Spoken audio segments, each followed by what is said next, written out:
Ladies and gentlemen, this is the walk the plank bomb, okay? You pull the plug on it, that one drops in, come behind, okay, ice, coconut rum, gold rum, okay?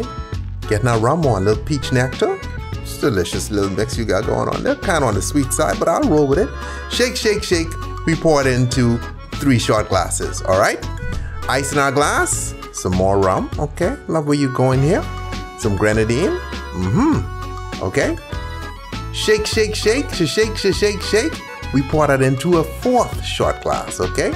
Then we pour a little bit of lemon lime soda and blue Curaçao into our pint glass. Okay, so you put in those 2 shots, all right? And here's how this works. You chug the first 2, pull the plug on the second one, take the 3rd shot. That's when it's a really potent drink. Like this one that I suggest you do with friends because there's a lot of alcohol. So be careful, stay tipsy.